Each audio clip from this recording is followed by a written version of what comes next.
बहुत वर्षों से आपके दर्शन अभिलाषी हूँ, किंतु मेरी पत्नी को डर रहता था कि मैं गृहस्थ छोड़ दूंगा। आज उसके साथ आपके दर्शन का सौभाग्य प्राप्त हुआ। गृहस्थ जीवन का महाराज जी क्या नियम है? क्या नहीं, मैं बच्चों के गृहस्थ विवाह के उपरांत छोड़ना जरूरी नहीं है।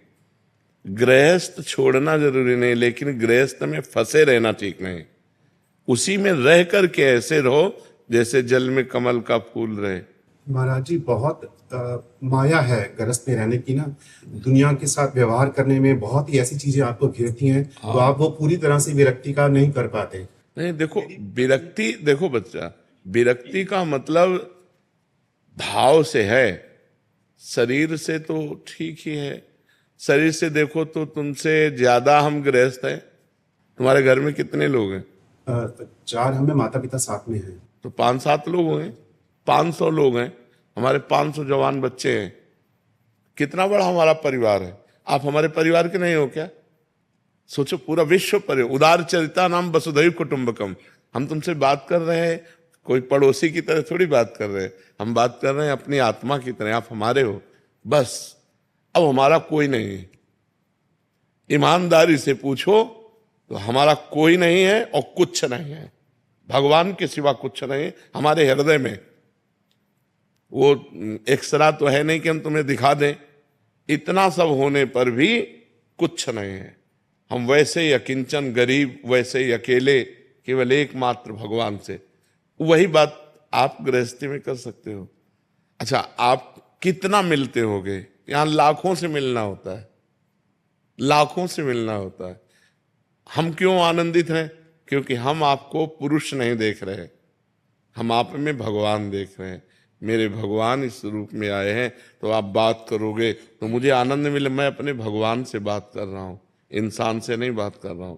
मेरे भगवान प्रश्न कर रहे हैं और यहां से बैठकर उत्तर दिलवा रहे हैं, मुझे कोई परेशानी नहीं।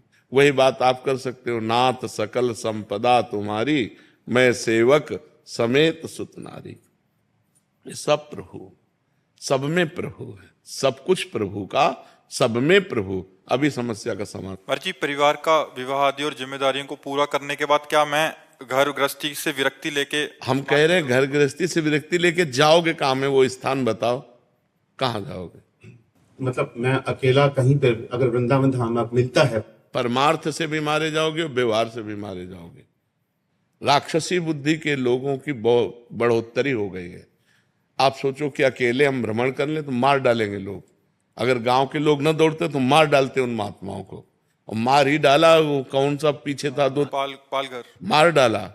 तो आजकल बाबागिरी जानते हो, बिल्कुल नहीं रह गई कि भिक्षा की झोली टांगो, कमंडल लो और गांव में चले जाओ। कह देंगे बच्चा चोर, सब घेर के मार डालेंगे। तो हमें लगता है कि घर बहुत बढ़िया है। अपने घर में जो धर्म से कमाया है वो खाओ और खूब भगवान का नाम जप करो, और परिवार में भगवान की भावना करो। तो हमें लगता है इससे बढ़िया जीवन नहीं है। कहीं भी जाओगे तो तुम्हें कमरा चाहिए, बाहर नहीं सो सकते हो। देखो, शरीर को व्यवस्थाएं चाहिए। जब ये बड़ी बड़ी बिल्डिंगें नहीं थी, इसी वृंदावन में हम कह रहे हैं, तो हवा ऐसी चलती थी कि 10-11 बजे के बाद कूलर पंखा की जरूरत नहीं रहती थी, आराम से सो जाओ। अब आप सो नहीं सकते, इतनी ऊंची ऊंची बिल्डिंगें हैं कि हवा नहीं मिल रही नीचे। तो आपको कूलर पंखा चाहिए, आपको कमरा चाहिए। आप बाहर कहीं शौच नहीं हो सकते, आपको लेटरिन बाथरूम चाहिए ना। अगर ये तुम्हें बाहर नहीं मिलेगा तो आप नहीं रह सकते। फुटपाथ में आज सो नहीं सकते। आप वृक्ष के नीचे, वृक्ष नहीं रह जा रहे हैं, लोग कटवाए डाल रहे हैं। मंदिर में नहीं सो सकते, ऐसे कोई आपको बैठने नहीं देगा। बड़ा समय विचित्र। पानी नहीं पी सकते, न कुआं है, न सरोवर है, न नदी का पीने लायक है। समय देखिए। तो भी भाई, घर में फिल्टर लगा है, घर में तुम्हारे कमरा है, लेटरिन बाथरूम, वहीं रहिए और खूब राधा राधा कहिए, और वहां रहकर कैसे भगवत प्राप्ति की जाए ये कला सीखिए। कहीं जाने की जरूरत नहीं। धर्म पूर्वक अपनी कमाई का खाओ और राधा राधा रटो, और पत्नी में, पुत्र में, परिवार में, सब में भगवान को देखो। हमारे भगवान इस रूप में। कहीं जाने की जरूरत नहीं, कहीं भागने की जरूरत। कहां भाग के जाओगे? हमें बताओ कि अमुक जंगल में हम जाएंगे और वहां रह लेंगे। पानी नहीं मिलेगा, हैंडपैप नहीं रह गए, कुआं नहीं रह गए, सरोवरों का पीने लायक है नहीं, नदियों का पीने लायक है नहीं, कहां पानी पियोगे? हाँ, अब दूसरी रहनी, आपको लगा बच्चों का ब्याह हो गया, सब व्यवस्था फिट हो गई, तो वृंदावन में एक फ्लैट ले लो, अपनी पत्नी के साथ आकर के रहे, अपना भजन किए, दर्शन किए। ये है आज का समय। ऐसा नहीं है कि भैया सब कुछ छोड़ा, कपड़ा उतारा तो मार डाले जाओगे, ऐसा समय है। किसी गांव में जाओगे, कोई आजकल संतों के लिए, नहीं तो पहले संतों की मंडलियां घूमती थी, अगर घूमेंगे तो मार डाले जाएंगे। समय ऐसा है ना कि लोग शराब पिए हैं, गंदे बातें मन में छाई हुई, तो संतों के प्रति भावनाएं नहीं है। ये तो बड़ी कृपा है कि कलयुग में कोई सत्संग सुनने आ रहा है, नहीं तो समय ऐसा आ जाएगा कोई सत्संग वत्संग नहीं, सब अपनी मनमानी आचरण करने वाले मिलेंगे। ठीक है ना। हाँ, कभी हम बहुत हित की बात इसीलिए खोल के आपको बताए। अब समय नहीं रह गया है, ऐसा ऐसा फैक्ट्रियों का गिर रहा है कि आप 2-4 दिन में आप बीमार हो जाएंगे, आप यमुना जल नहीं पी सकते। व्यवस्था से जीना पड़ेगा। तो वही भगवान ने, तुमने जीवन भर मेहनत की है तो तुम्हारी घर की व्यवस्था हुई, तो अपनी व्यवस्था में जियो ना।